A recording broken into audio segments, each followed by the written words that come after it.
Bienvenidos a una emisión más de Nunca te han espantado y hoy tenemos unos invitados especiales que nos van a estar hablando de, bueno, algunas historias tenebrosas y extrañas que han sucedido en estudios arqueológicos, bueno, en zonas arqueológicas. Pues bueno, bienvenidos a esta emisión con invitados, bienvenidos Luis Martos, Luis Alberto López Guarrio, Marco, como siempre, nos acompaña. Nuestro episodio de hoy se llama precisamente Sombras y Susurros. Ustedes van a ver por qué en un momento.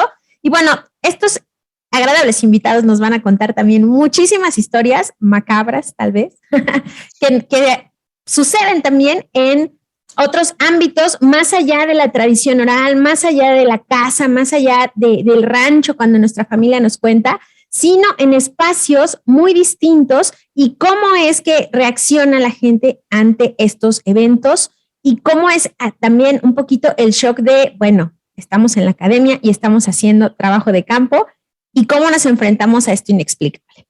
Pues bienvenidos una vez más. Marco, por favor, si quieres tú también empezar a contarnos un poquito del libro, un poquito de cómo encontraste el libro y cómo encontraste a los autores. Y pues bienvenidos nuevamente. Bien, muy bien. Gracias. Gracias, Aida. Pues los presento una vez más, porque bueno, sí quería comentar. Luis Alberto Martos López es arqueólogo y doctor en antropología, investigador del INA, adscrito a la Dirección de Estudios Arqueológicos. Y a él ya lo conocía porque hizo una segunda licenciatura y ahí fue donde nos conocimos, ¿no? Y el doctor Luis Alberto López Guarrio es arqueólogo, investigador del INA, adscrito a la Dirección de Salvamento Arqueológico también. Y a él tengo el gusto de conocerlo apenas, aunque yo vi el video, preguntaba Aida cómo supe del libro, pues vi el video que salió en INA TV sobre que anunciaba el libro. Era una plática de los dos autores, los dos Luis Albertos, con otros participantes que publican sus historias aquí y platicaban del libro. Para mí, a mí me salió, tengo que confesar que yo estaba lavando trastes, tenía YouTube puesto y de repente salió el video, empecé a escuchar las historias, dejé de lavar trastes y me senté a ver el video completito, ¿no? Me sorprendió, me interesó muchísimo. Y bueno, ya me puse a investigar con Luis Alberto Martos para conseguir el libro y ya me dijo, no, todavía no sale, pero está por salir y yo te aviso, ¿no? Entonces, bueno, así fue que empezó. Me gustaría que ellos platicaran primero de qué se trata este libro, porque eso me parece que es muy, muy importante empezar por ahí, porque nos aclaren de qué se trata este libro. No sé si el profesor Luis Alberto López Guarrio quiere comenzar. Gracias, Aida, gracias, Marco. Es un gusto conocerlos.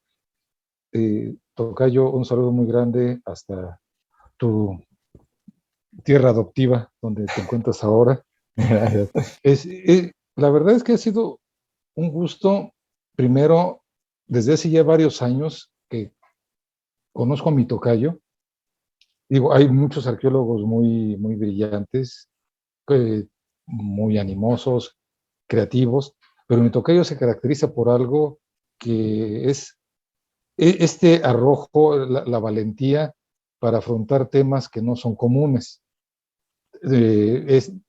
Obviamente no es su primer trabajo, es el primero que hacemos en conjunto. Hemos trabajado en otras cosas, pero son del corte académico. Pero ahora con este giro literario, pero principalmente por el lado de atreverse a quitar el temor de enfrentarse, pues hasta una crítica, porque pues la academia, el trabajo científico, pues poco tiene que ver con este tema de los asuntos de historias que no se pueden probar, porque además una característica, y con eso terminaría mi primera participación para que mi tocayo también contara, una de las características centrales de la arqueología es que necesitamos tener pruebas materiales. De lo que digamos tenemos que decir, o sea, yo no puedo salir con que Teotihuacán era de origen marciano si no tengo un elemento que diga indiscutiblemente que era marciano. Yo no puedo decir el Templo Mayor tiene un origen teotihuacano si no tengo elementos que digan que hay es teotihuacano? Entonces, ese es un centro de nuestra formación, tener las pruebas materiales de lo que es el proceso histórico. Y aquí nos enfrentamos que son procesos históricos que hemos vivido los arqueólogos, gente cercana a nosotros, y que no las ha vivido en su ámbito personal, sino las ha vivido, me refiero, en su casa, sino que las hemos vivido dentro de las zonas de trabajo, en comisiones de trabajo, y con esto cierro que no es un asunto que haya sido que lo vivió Marco en su comisión, o que lo vivió Aida en su comisión, que lo vivió mi tocayo en su comisión, o yo, o los otros 30 y tantos autores que participan en esta aventura. Por lo general son historias colectivas. Entonces, ¿qué quiere decir? ¿Por qué? Y además no es una historia que esté pasando en un solo lado, sino que está pasando en muchos lados. Entonces, yo por ahí empezaría. Es una aventura que se requiere valentía, es una aventura que se requiere mucho ánimo, hasta la posibilidad de recibir las pedradas y tomatazos de colegas del gremio, porque se expone uno, eso no son temas de diario, y en eso aprovecho pues para decir, aunque lo ponemos en la presentación, tocayo, muchas gracias, porque pudimos platicarlo y pudimos concretarlo en esta obra que ya se encuentra circulando. Con esto empiezo, tocayo. Muchas gracias también, Aida, mil gracias, Marco, gracias por la invitación a este foro. Tocayo, un placer compartirlo con usted otra vez. Y sí, como bien dice Luis Alberto, salió a raíz de una plática. O sea, mi tocayo conocía historias que le habían contado, yo conocía otras. Sí, porque como él dice, nos movemos en un ambiente pues, científico y objetivo, sí, pues no puedes andar divulgando a los cuatro vientos, pues, en teoría cosas, como dice mi tocayo, que no puedes comprobar, ¿no?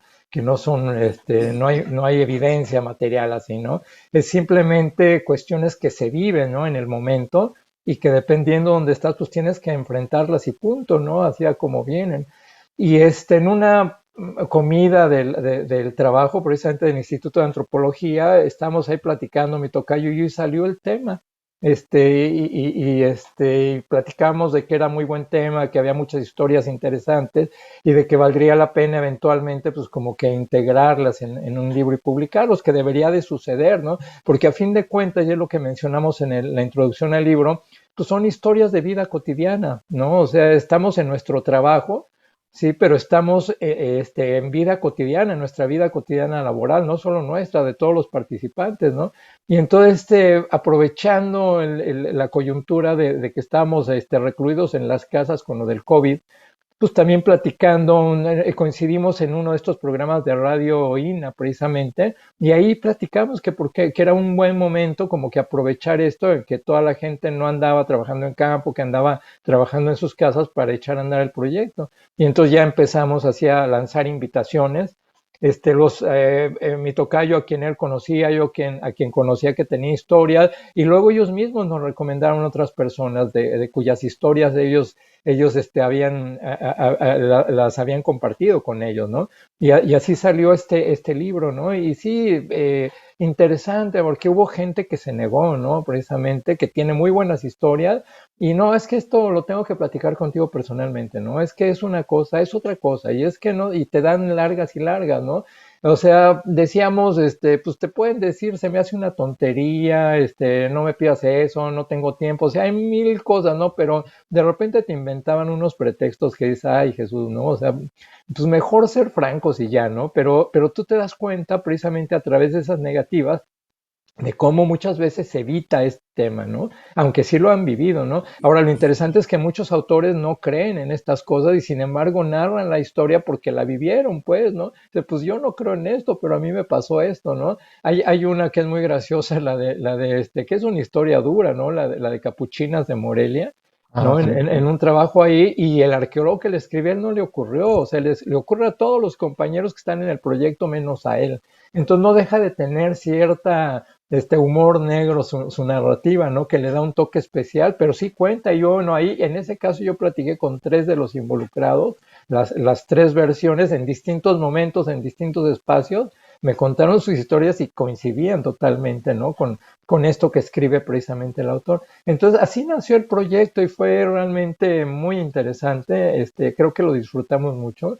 Y muchos de los autores dicen que para ellos incluso fue como una catarsis, como Sí, que el sacarlo. exacto, el sacarlo, era algo que traían ahí, que no hallaban qué hacer con ello, y como que dicen, como que me liberé al compartirlo, ¿no? Al platicarlo. Entonces, bueno, padre, porque también sirvió de terapia, ¿no? Y aquí dejo mi participación también en este momento. Bien, muchas gracias. Porque sí, una de las cosas que dicen, ya ahorita nos lo están contando, pero que dicen en la introducción es eso. Y creo que es lo que valía la pena empezar por ahí. Hay como dos resistencias, ¿no? La primera resistencia es la personal, porque como dicen Sí. ustedes, están acostumbrados a trabajar en un ámbito científico con evidencias físicas, etcétera. Y bueno, no nada más a los arqueólogos, ¿no? Porque nosotros en el programa lo hemos platicado, eh, hay un escepticismo, ¿no? Como nosotros con, digamos, cierta escolaridad o cierta educación, con una visión occidental, con una visión racionalista, lo primero que pensamos es que queremos darle una explicación lógica o dudamos, no lo vi, no lo escuché, seguramente lo confundí, no sé, Así es. buscamos ese tipo de explicaciones, ¿no? Y después de eso viene la otra resistencia, que es la resistencia social, como dicen ustedes, ¿no? De que, no, ¿cómo voy a contar esas historias? No, qué pena, ¿qué van a decir de mí? Yo no creo en eso, ¿cómo voy a contar ese tipo de historias que ni siquiera sé qué fue lo que me pasó, ¿no? Entonces, bueno, creo que esa actitud, porque al final se trata de eso, ¿no? De tal vez de cambiar la actitud de nosotros frente a cosas que no estamos diciendo a veces qué es, pero sí sabemos que no podemos explicar fácilmente, ¿no? Entonces, bueno, ahorita ya nos contaron un poco sobre ese primer cambio en ustedes, esa primera resistencia que pudieron vencer. No sé si quieran agregar algo sobre ese punto. A mí sí me gustaría comentar una cosa en esta línea de lo que estás mencionando, Marco, que tiene que ver con eso que llamas las resistencias, porque desde mi punto de vista, y esto bueno, con mi tocayo lo hemos platicado, también he dedicado a colectar historias, lo que se podrían llamar anécdotas, que casi siempre se le da un sentido banal, peyorativo a los asuntos. Yo me pregunto si es una anécdota el hecho de que Albert Einstein le haya mandado una carta a su hija diciendo que la energía más poderosa del mundo es el amor. ¿Esa es una anécdota? Esa es una forma de pensamiento. Y todos tenemos formas de pensamiento. Entonces, esta resistencia, a mí en lo personal, aquí no involucro a mi tocayo, en lo personal me parece muy, muy curiosa, muy significativa, porque muchas de las cosas que escribimos como arqueólogos, eh, valga la expresión, por la formación científica, lo que estamos haciendo es hablar de constantes que no vimos nosotros. Son situaciones que son constantes. Y pongo un ejemplo. Ustedes van a una zona arqueológica en México, en las grandes zonas arqueológicas, lo que se conoce como Mesoamérica, la parte central del país, y para dónde están orientadas las escalinatas de la mayor parte de los centros ceremoniales. Las escalinatas dan hacia el poniente. No me pidas, o sea, hay una explicación sobre esto, pero no voy a entrar en esa materia científica técnica. Lo que voy a decir en ese momento esa es una constante, y sí la podemos reportar. Y entonces eso sí es científico. Pero nosotros aquí lo que estamos haciendo en este libro, estamos reportando constancias, cosas que están ocurriendo en Argentina, en Perú, en El Salvador y en gran parte del territorio nacional. Porque puede ser que Luis Alberto Martos, no yo, Martos López, esté loco. Y entonces él dice, fui a trabajar a Capuchinas en Michoacán y me pasó esto. Y después, ¿qué crees, tocayo? Me fui a Quintana Roo y me pasó lo otro. Y me jalaron los pies y se me subió el muerto y vi la mano peluda. Mi tocayo es el que se ha zafado. Pero si resulta que hay gente de mucha calidad académica que dice, no creo, pero de que lo viví, lo viví. Entonces, vamos a tomar ahorita que mi tocayo y yo nos dio por la locura de colectar historias que son constantes, cosas que se han repetido, y es un primer paso. Ahorita yo en lo personal, insisto, no hablo por mi tocayo, yo no estoy tratando de encontrarle una explicación, pero encontramos y con eso cierro en esta participación, encontramos otra constancia, y mi tocayo no me va a dejar mentir, también para picar la curiosidad de un eventual lector que nos encantaría que tuvieran este libro en las manos. Hay una constante que es, bueno, un par de constantes. Una es que es algo además muy mexicano. Cuando tú me invitas a tu casa, me invita a ir a su casa, yo pido permiso. Esa es una. No entro porque así nomás, ay, pues conozco a Ida y conozco a Marco, son buena onda y me meto. No. ¿Puedo pasar? Esa es la primera. Y la segunda constancia es que para cuando hacemos un festejo, una comida, llevamos algo que se puede entender como una ofrenda, como ir a los templos, sea el templo de la religión que sea. Me invitas a tu casa, Marco, y llego, no sé qué bebas, pero beberás un vino, un tequila, un mezcal, una cerveza o un agua de horchata. Te la llevo y esa es mi ofrenda. Bien. Y esto es constante con las historias que nos han pasado. Hay que pedir un permiso y llevar una ofrenda. No es nada más de excavar y sacar al muerto. Muchos de los trabajadores también dicen, antes de que se me suba el muerto que vamos a sacar, le pido permiso y le rezan. Bueno, son constantes. Yo no estoy diciendo si es cierto o no es cierto que si lo excavan sin pedirle permiso se le suba. Lo que estoy diciendo es que es una constante. Otra constante es la participación de cocineras, ¿no, tocayo? Sí, la cocina es un elemento fundamental. Tocayo. Sí, totalmente de acuerdo, ¿no? De eso se trata, como bien dice mi tocayo, hallamos constantes, ¿no? Como dice, no es una historia, o sea, es mucha gente, ¿no? De distintas disciplinas, además, porque hay especialidades en arqueología. Todos tenemos de todos, ¿no? Y gente que incluso no son arqueólogos. Por ejemplo, hay una historia muy bonita, la de No estamos solos, de Mariano Cornejo. Él es artista, él es un artista plástico muy reconocido en Argentina, pero él está trabajando con nosotros en el registro y la interpretación de arte rupestre, y él también está compartiendo con arqueólogos y le sucede la historia, ¿no? Entonces es interesante. O Carlos Evia, que él se dedica también a estudiar mitos, leyendas antiguas, ya es jubilado de la Universidad Autónoma de Yucatán, de la UADY, pero su pasión es la espeleología. Entonces, sin ser arqueólogo, está metiéndose en estos ambientes también, ¿no? Y como bien dice mi tocayo, ¿no? Yo he aprendido mucho eso, ¿no? Hay varias anécdotas ahí, ¿no? De donde no hubo un caso ahí donde no pedí especialmente permiso y pues nos empezaron a ocurrir cosas, ¿no? Y entonces aprendes eso, ¿no? Entonces vas al campo, por ejemplo, una montaña en Tabasco donde encontramos restos humanos óseos mayas, y resulta que otros de los cráneos de adentro eran prehistóricos, ¿no? De hace 7.500 y 6.500 años de antigüedad, una cueva que los propios mayas reutilizaron, ¿no? Y entonces, bueno, antes de entrar a esa cueva, los choles nos dijeron, hay que pedir permiso. Hicimos una pequeña ofrenda en la entrada, y el chol, que era uno de los líderes del pueblo, hizo una oración en chol ahí para permitir el acceso a la entrada a la cueva. No, ahora estoy trabajando en Argentina, lo mismo, ¿no? Con los trabajadores que incluso subimos alta montaña antes de subir a la Pachamama, ¿no? A la tierra.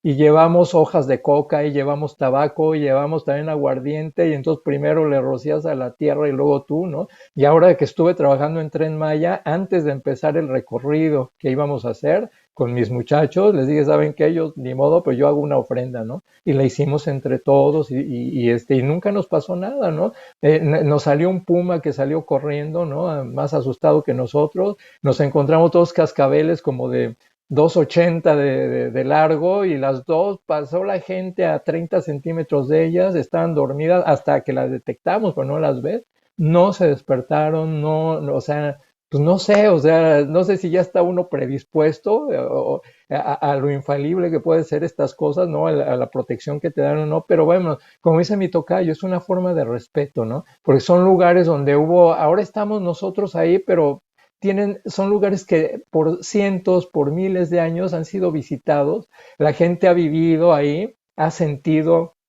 ha odiado, ha querido, ¿no? Se ha divertido, ha llorado, ha reído, no sé, es vida cotidiana del ser humano, ¿no? Y no sabemos qué significó para esta gente, qué valores movieron ahí, qué espiritual movieron, qué energías movieron, no sabemos, o sea, en estos aspectos estamos, pero totalmente en un campo desconocido para nosotros, ¿no? Entonces, como que ese respeto, ¿no? Al sitio y a todas estas gentes, a todas estas generaciones que a través de los siglos pasaron por ahí, vivieron y sintieron pues son seres humanos, ¿no? Hicieron su vida cotidiana. Entonces se trata de eso. Y volviendo otra vez a este temor de contar estas cosas, como ya hemos dicho, hay por ahí un autor que al final de su historia, después de lo que les acontece, pues que no digo que para no quemarlo, pero le dice al otro, ¿no? Porque lo ven dos también, como dice mi tocayo, no es una sola persona. Y el comentario, ¿no? Si tú no dices nada, yo no digo nada, ¿no? Así es. Entonces, eso resume todo esto, ¿no? O sea, pues sí, o sea, ya lo vivimos, ya lo vimos, pues ahora guárdatelo, ¿no? Y yo me lo guardo también. Y aquí paro también otra vez para dar más espacio a los demás. Aida, perdón, ¿quieres comentar? Sí, es que justamente desde hace ratito empecé a como que a hilar también estas otras cuestiones.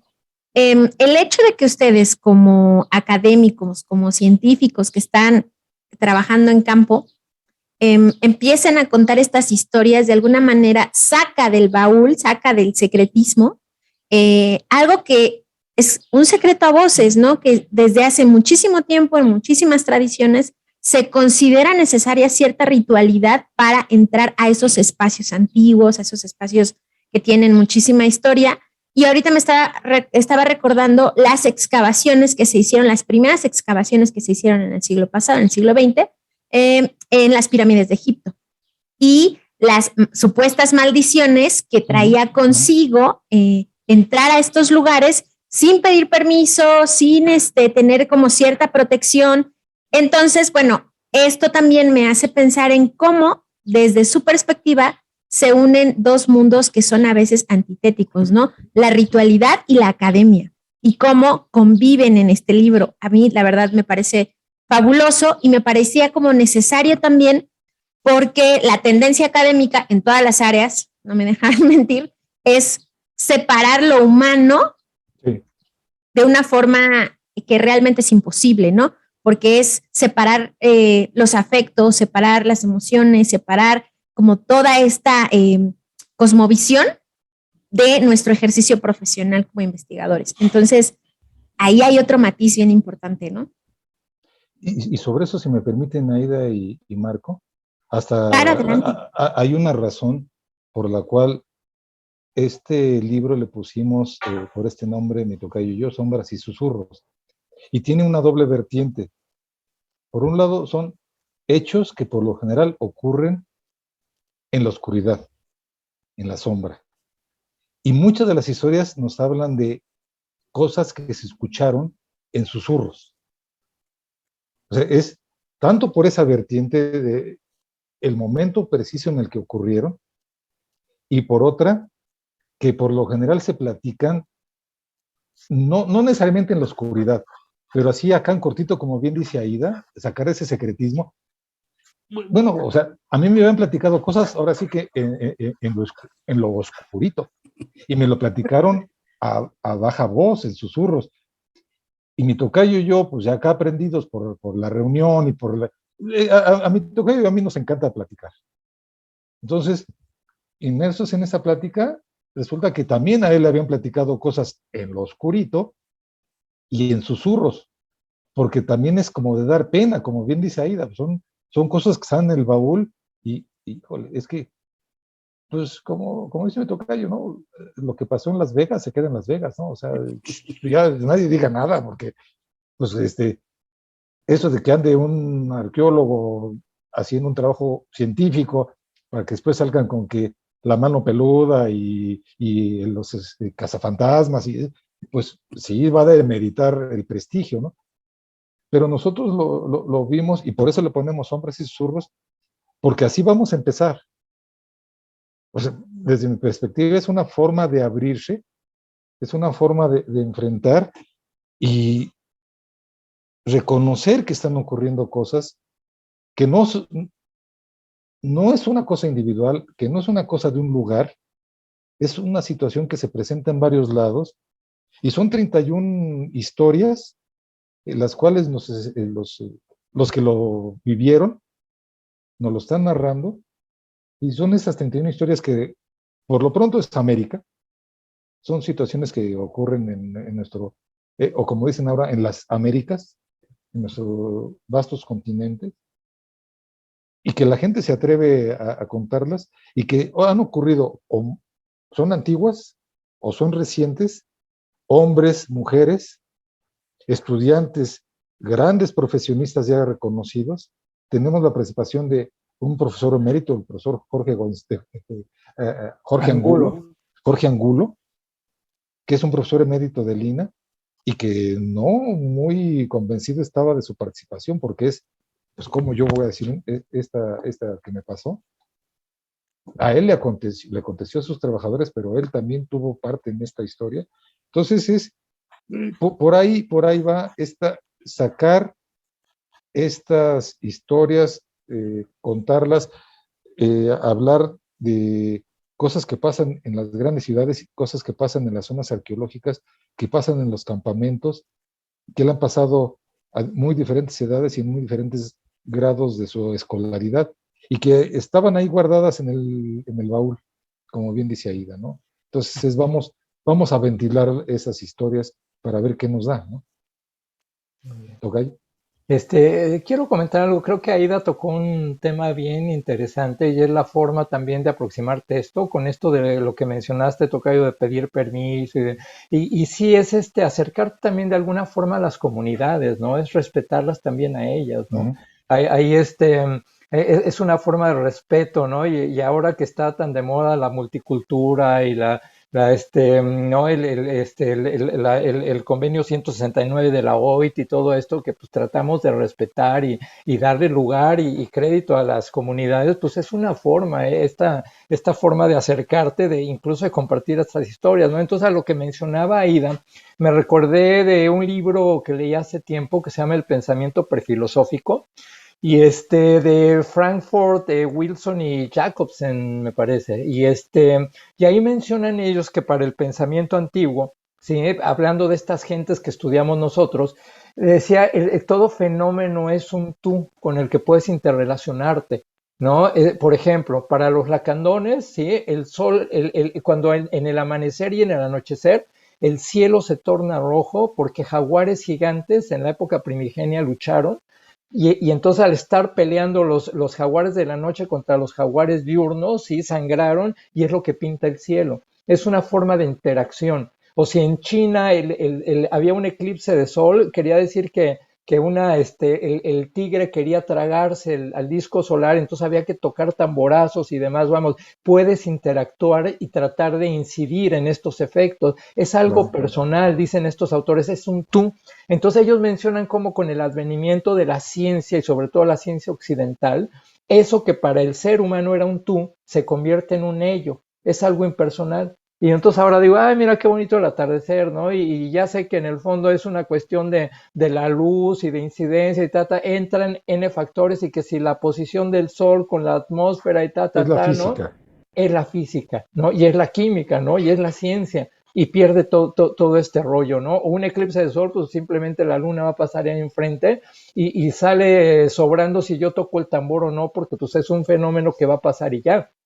Entonces como que con la ciencia se perdió esta interrelación, como el ver todo este mundo del que estamos metiéndonos en la arqueología, ¿sí? Con esa naturalidad como algo más personal. Entonces, de alguna forma, también esto desde el contar las historias es también una forma de darle crédito a estas comunidades que creen en todo esto. Ahí lo decimos en la introducción, ¿no? De que las comunidades te hablan de aluches, de espíritus guardianes, ¿no? Pues, N personajes, ¿no? De ánimas, de vientos, que están poblando todos estos lugares. Entonces, también es una forma de respeto, ¿no? Y es una forma de volver a ese tú que hemos perdido de alguna forma, ¿no? Nada más me pareció interesante el comentario de Aida. Y bueno, retomándolo el tocayo, precisamente se trataba de eso, ¿no? De recopilar estas historias de gente seria, ¿no? Y dar su visión de cómo vivieron y cómo enfrentaron estos eventos. Me siento como en una carrera de relevos. Mi tocayo, antes de soltar la estafeta, permítame avanzar otros 10 metros. Entonces tomo la estafeta de mi tocayo y es porque también en ese sentido de lo que él está hablando el texto que leyó, tú, es, descríbanme ustedes a qué le sabe la sopa materna. No hay forma, pero al probar una sopa, es que esto me lleva a mi infancia. ¿A qué huele? ¿A qué huele la tierra mojada? Huele a tierra mojada, pero nos lleva, o a lo mejor estoy proyectando, pero me lleva a mi infancia en Jalisco, porque es tierra mojada, y al final de cuentas no es la tierra mojada. Es una evocación, ¿no? Es toda la evocación, como bien dice. Y estas cosas que le pasan a la gente, queriendo o no, también como dijo Marco y como dijo Aida, queriendo o no, también nos están formando como, o sea, el arqueólogo no es un ser separado, es un ser humano que va con sus filias y sus fobias, estudia, interpreta, transmite el conocimiento y cómo podemos ponerlo en palabras. Y ahorita suelto ya la estafeta, porque también cabe señalar que dentro de esas historias, esas 31 historias que logramos compilar mi tocayo y yo, hay algunas que dice uno, la verdad es que qué buenas plumas tenemos en el gremio. Hay unas historias que dice uno, no quiero resaltar uno sobre otras, no quiero subrayar, porque a todos, la verdad, agradecimiento de corazón, pero hay algunos que tienen una pluma que, perdóname, ¿por qué no se dedican también a escribir otras cosas de la narrativa? Porque no critico, porque es nuestra labor científica, pero hay algunos informes que son soporíferos, pero tenemos que escribirlo porque es parte de nuestro reporte. Así es. Pero la verdad, las partes escritas donde se suelta el autor, qué belleza, y varias de las que están aquí, me permito citar un par de ejemplos, más allá ya de la calidad, por la relevancia de la historia, lo que se narra en esa de Capuchinas en Morelia, lo que se narra, lo que le pasa a la gente en el Cerro del Tlaloc, lo que se narra con historias también semejantes en alta montaña en Argentina, lo que se narra hay una constante en la zona maya. Entonces, ¿por qué nos están pasando esas cosas? Y además, no nada más por qué más que por qué nos están pasando, nos están pasando y el placer de escucharlos, porque muchos es como para audiolibro. Platícamelo porque le pones un sabor que me lleva, y cierro con nuestro comentario, a evocar el sabor de la sopa que preparaba mi madre en mi infancia, a ese olor de la tierra mojada, a ese sabor de las tostadas de mi infancia con crema y un poco de salsa, y con eso me hacen vivir. Y el chiste de esas historias es que las vivamos.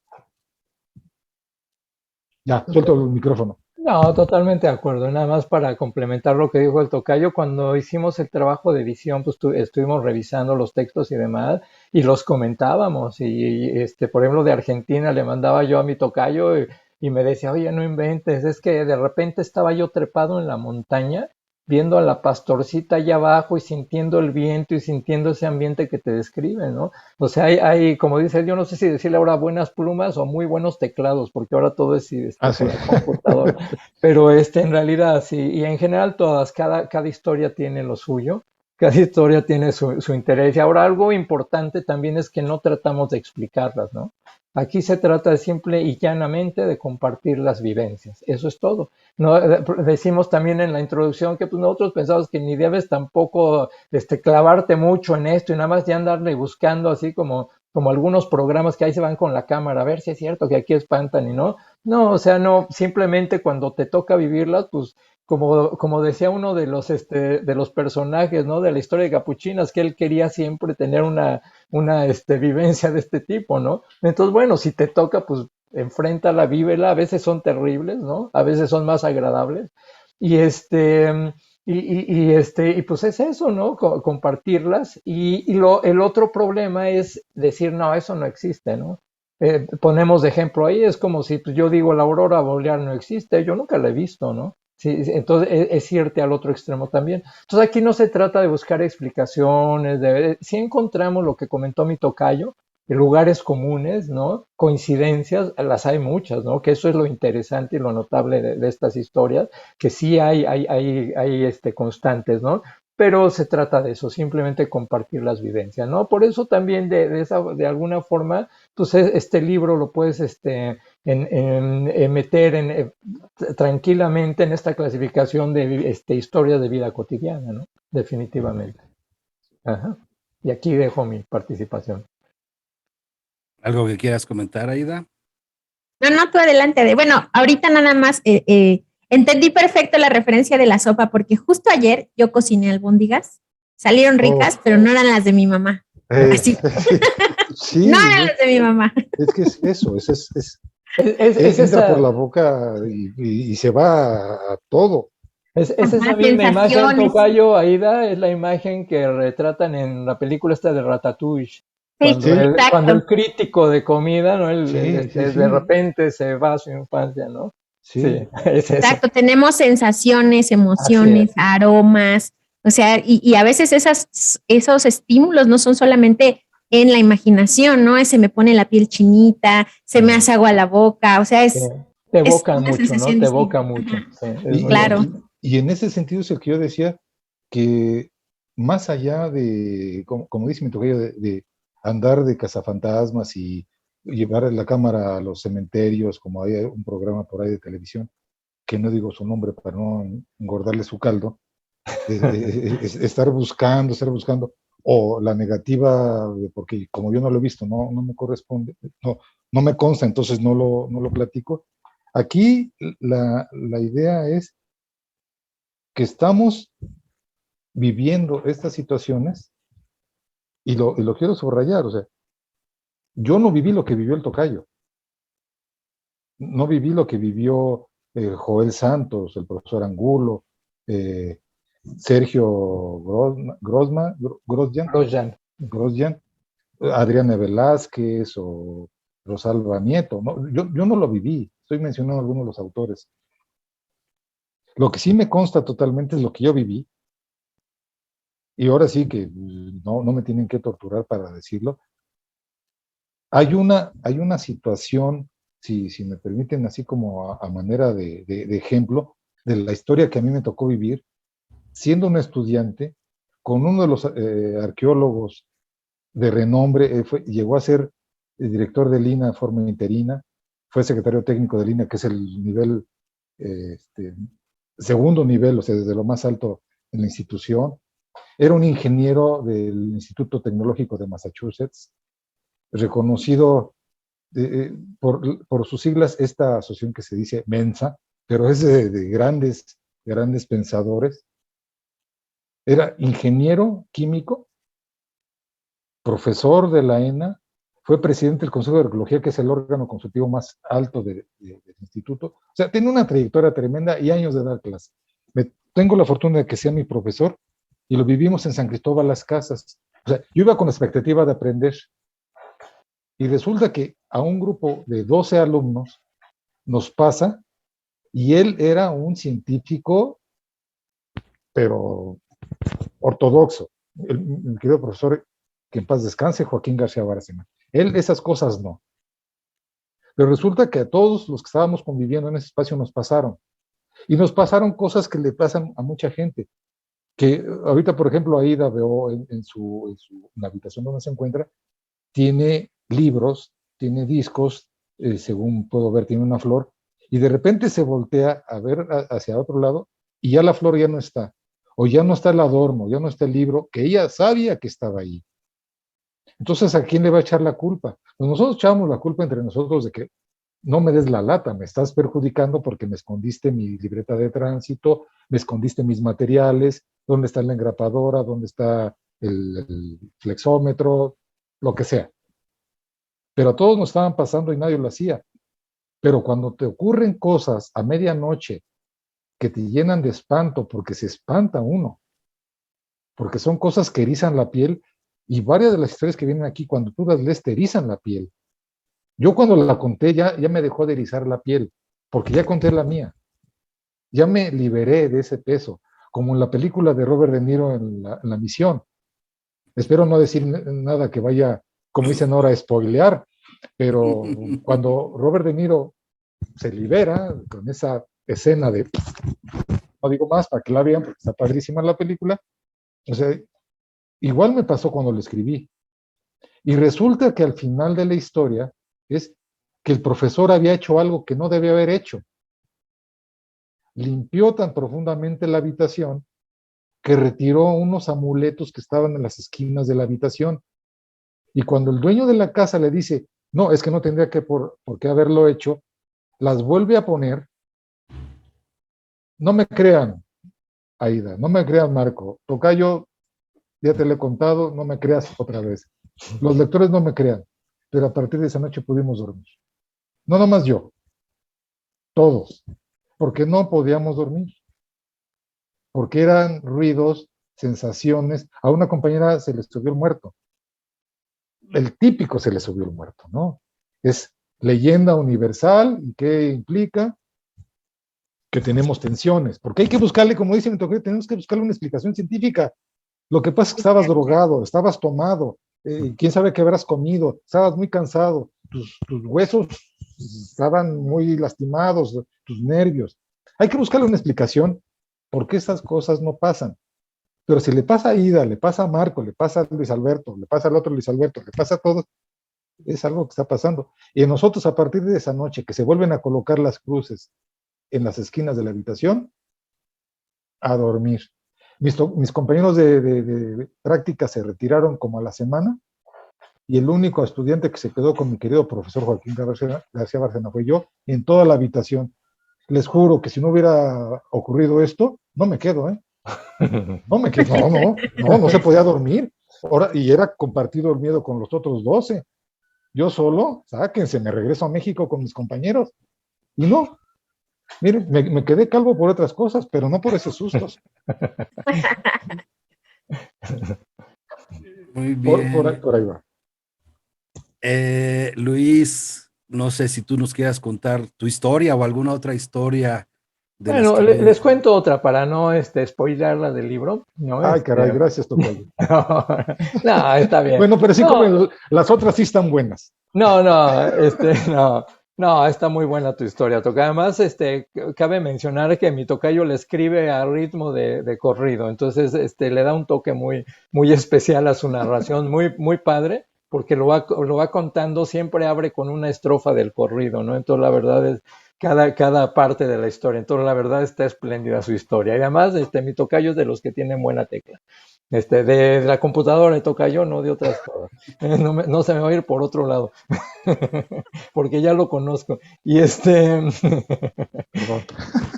No, a lo que voy es que hay historias en el libro que son así muy tenebrosas, o sea, como la del tocayo que no puedes dormir. La mía que yo cuento ahí también fue terrible, ¿no? Y a todos nos ocurrió. Sí, y hay varias así, ¿no? Bueno, la de la chica esta peruana, dice uno, bueno, Así que, de Rosa. plano, ¿no? O la de Huichapan también, de estos que están en un campamento en Huichapan, son historias que sí de plano te enchinan la piel, ¿no? Pero también hay otras que son muy agradables, como la de No estamos solos, que escribe Mariano Sí, Cornejo, que muy bonito. es otra historia, es distinta, o la del Kerwar mismo, ¿no? Que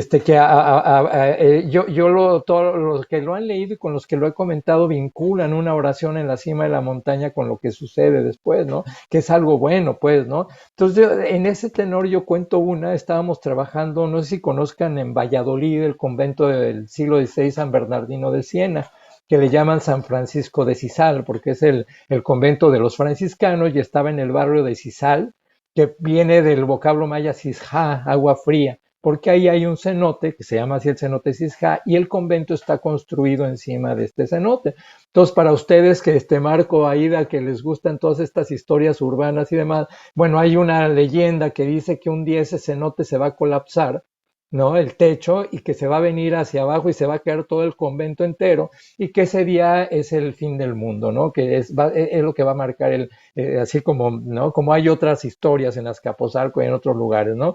Bueno, buena noticia, aunque se caiga el cenote, no se va a acabar el mundo porque el convento no se puede ir, porque lo único que está arriba del cenote es la noria, ¿no? O sea, no está todo el convento. Pero hace unos años, ahí,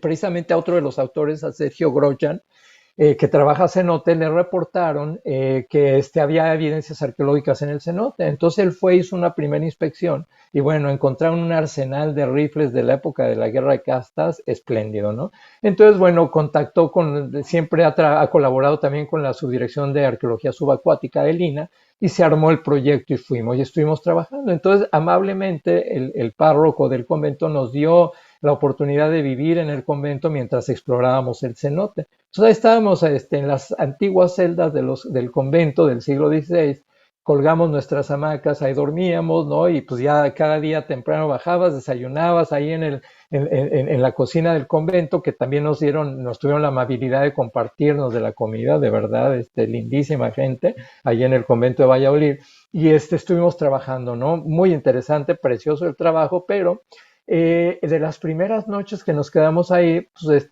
mi esposa y yo habíamos comprado una hamaca de estas matrimoniales yucatecas maravillosas que son enormes y dormíamos súper cómodos, ¿no? Ahí en nuestra celda del convento, ¿sí? Entraba la luz de la plaza, de ahí de donde está el convento a través de la ventana, medio iluminaba una parte del cuarto y de las primeras noches, no sé si fue la primera, de repente me despierto yo en la noche porque siento que se está moviendo la hamaca, ¿no? Entonces despierto, volteo a mi esposa, estaba profundamente dormida, de repente pues te ven los pies, ¿no? Estás así con los pies, hace calorcito, duermes en tu shortcito, ¿no?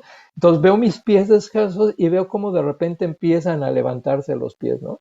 Y yo, ¿qué onda? ¿Qué está pasando, no? Entonces va para arriba, significaba que no eran mis pies, o sea, todos nosotros, tanto mi esposa como yo, íbamos como que nos estaban levantando en la hamaca. Luego bajamos, descendimos y de repente nos empezamos a mecer solitos, pero no así de que se movió tantito, no, o sea, mecida así, pero bien, de buen vuelo, ¿no? Entonces yo volteé a ver a mi esposa y dije, ¿qué onda? Ahora, la sensación ahí no me dio miedo, fue más bien una extrañeza, ¿no? Fue algo raro para mí, ¿no? Pero no sentí miedo, se ve que era algo, vamos, no era de estas malas vibras o así como lo que le pasaba al tocayo. Bueno, a la otra mañana bajo a desayunar y me pongo a platicar con una restauradora también de lindísima persona y le comento, le digo, oye, ¿qué crees? Que anoche nos asustaron ahí en la hamaca. Y entonces ella se voltea con una cara de entusiasmo y me dice, ¡oh! Se siente bien chido, ¿verdad? Te suben, te bajan y te mecen. Le digo, puta, ¿cómo supiste? ¿Ya te pasó? Dice, sí, ya me ha pasado varias veces. Y le digo, no me digas. Y dice, no, dice, si una noche ella compartía con otra restauradora. Dice, de repente me desperté en la noche, dice, me volteo así para acomodarme en mi hamaca y volteo y veo a mi compañera que estaba, pero así con todo el vuelo posible. Y si me le quedo viendo y digo, ay, ¿cómo le hace para mecerse con los Es un pies arriba, columpio. ¿no? Sí, ¿cómo se mece tan fuerte y con los pies arriba? Dice, y me quedo mirándola y me doy cuenta de que estaba profundamente dormida, ni cuenta se había dado. Entonces a lo que voy es que a veces también encuentras cosas así, experiencias de ese tipo que no se sienten gacho, como que yo creo que era no sé qué, pero era algo que te protegía y que te quería arrullar meciéndote, ¿no? Eso es más que evidente. Entonces es una anécdota interesante que un poquito es el otro lado de las historias que te pueden ocurrir. Está lo que no te deja dormir, lo que te espanta y te horroriza, y está lo que te extraña, te admira, pero que no te asusta. O sea, se queda como una anécdota que, pues al grado de que mi compañera se entusiasmó, ay, ¿verdad que se siente bien chido? ¿No? O sea, entonces es una anécdota que a mí me gusta mucho en lo personal, ¿no? Porque sí, pues ahí pasó, ¿no? O sea, no sé qué sea, ¿no? Pero un lugar también cargado de historia, ¿no? Muchos siglos de historia, una guerra de castas ahí que pues quemaron Valladolid y se tuvo que abandonar y todo. Entonces hay historias ahí que no sé qué tanto, no sé de dónde venga todo esto, pero ahí están, pues. Entonces de eso se trata el libro, de compartir estos eventos que llegan a suceder.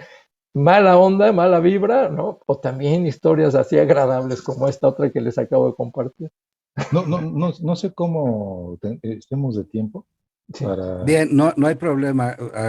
¿No? Depende mucho de ustedes.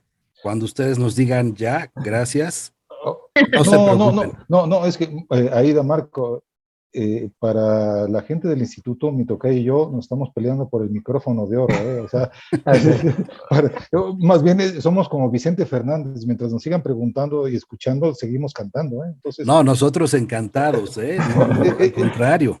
Es que Supuesto.